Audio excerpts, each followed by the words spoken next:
ஸ்ரீ குருப்யோ நமஹ. ஸ்ரீ முத்துக்காளி ஜோதிடம் வாயிலாக உங்கள் அனைவரையும் மீண்டும் சந்திப்பதில் மிகவும் மகிழ்ச்சி.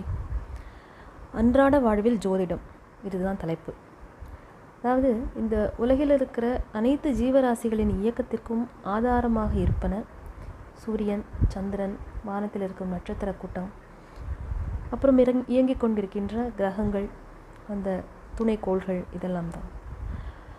ஒரு மனிதனுக்கும் இயற்கையை பற்றின புரிதல் ஒவ்வொரு விதமாக இருக்குது. கடவுள்னு பேரை சொல்லி நமக்கு மேலே இயங்கி கொண்டிருக்கிற சக்திக்கு கடவுள்னு ஒரு பெயர் கொடுத்து, வெவ்வேறு விதம் அதுக்கு ஒரு உருவம் கொடுத்து, வடிவம் கொடுத்து, அதற்கு ஒரு பெயரிட்டு அதை உணர்வுபூர்வமாக நம்பி இயங்கி கொண்டிருக்கும் மனிதர்கள் உண்டு. அதே போல் ஏன் கேள்வி கேட்டு இதற்கு அறிவுபூர்வமாக அறிவியலை கொண்டு அதை தேடி அதற்கு ஒரு பெயரிட்டு அதை ஒரு எல்லாருக்கும் மீறின ஒரு சூப்பர் பவர்னு நம்ம சொல்கிற மாதிரி ஒரு பிரம்மாண்டமான ஒரு சக்தி, ஒரு பேராற்றல் அப்படின்னு பெயர் கொண்டு அதை அறிவியல் பூர்வமாக நம்புகிறவங்களும் உண்டு. அணுகுமுறை வெவ்வேறாக இருந்தாலும் தேடல்ங்கிறது ஒரு மனிதனுக்குள்ளேயும் இருக்குது. தேடல் என்பது உள்ளவரை வாழ்வில் ருசி இருக்கும் அப்படின்னு பாடின மாதிரி நமக்கு தேடல்னு ஒன்று இருக்கிற வரைக்கும் என்னன்னு மனுஷன் அதை நோக்கி போயிட்டே தான் இருக்கான்.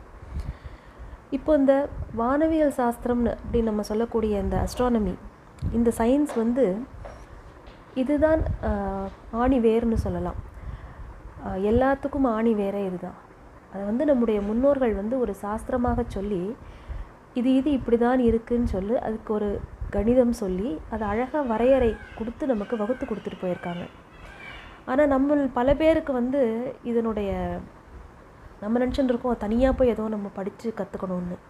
கிடையாது.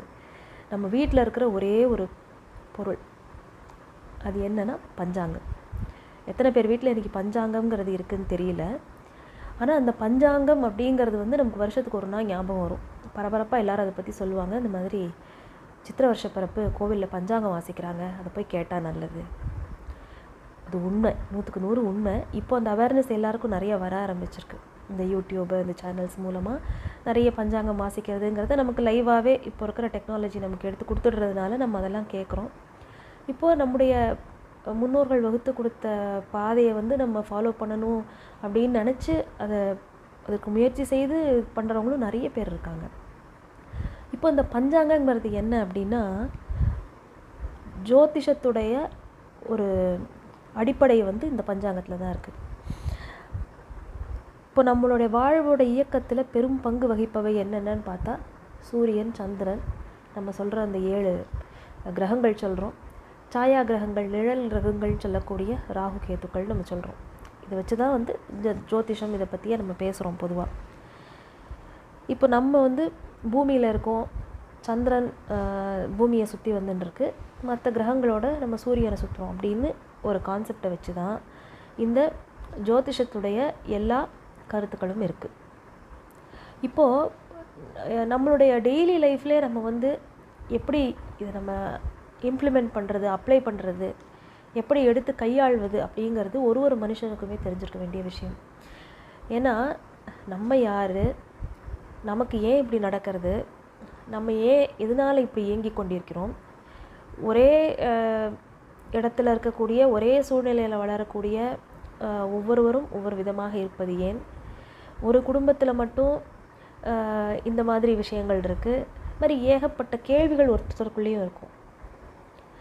இப்போது நம்ம பொதுவாக நிறைய வார்த்தைகள் நம்ம கேள்விப்படுறோம். நட்சத்திரங்கிறாங்க, திதிங்கிறாங்க, அப்படின்னா என்ன, இந்த மாதிரியான விஷயங்கள் எல்லாத்தையுமே சின்ன சின்ன கருத்துக்கள் மூலமாக உங்களுக்கு புரிகிற மாதிரி உங்களோட சேர்ந்து பகிர்ந்துக்கணுங்கிறது என்னோடய ஆசை. இப்போ முதல்ல இந்த பஞ்சாங்கம்னு நம்ம சொல்லக்கூடியதில் என்ன இருக்குது அப்படின்னா, இதை தெரிஞ்சுட்டாலே நமக்கு பல அந்த அறிவியலுடைய அடிப்படையை நம்ம நல்லா புரிஞ்சுக்க முடியும்.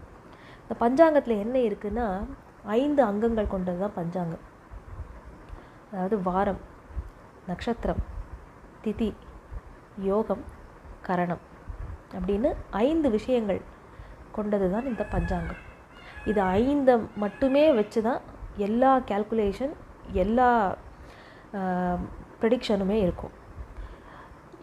நீங்கள் சாதாரணமாக யோசித்து பார்க்கணும். நம்ம ஒரு வருஷத்தில் இவ்வளோ மழை பெய்யும், இந்த இடத்துல புயல் வரும், வெயில் ரொம்ப ஜாஸ்தியாக இருக்கும் இல்லை கம்மியாக இருக்கும், வெயில் காலத்தில் மழை பெய்யும், இந்த மாதிரி நிறைய விஷயங்களை முன்கூட்டியே கணித்து சொல்வது அப்படிங்கிறது எவ்வளோ பெரிய விஷயம் அப்படின்னா, நம்ம முன்னோர்களுடைய அறிவின் விசாலத்தையும் அதோடைய ஆழத்தையும் யோசித்து பார்த்தா நமக்கு ரொம்ப பிரமிப்பாக இருக்கும்.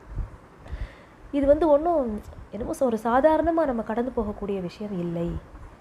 அப்போது நம்மளுடைய முன்னோர்கள் எவ்வளவு அழகாக இதெல்லாம் நமக்கு சொல்லி கொடுத்துட்டு போயிருக்காங்கன்னு நம்ம பார்க்கணும். இப்போ நம்ம சயின்டிஃபிக் இன்வென்ஷன்ஸ் எத்தனையோ பார்த்து ரொம்ப நம்ம வாயை பழக்கிறோம், ஆச்சரியப்படுறோம்.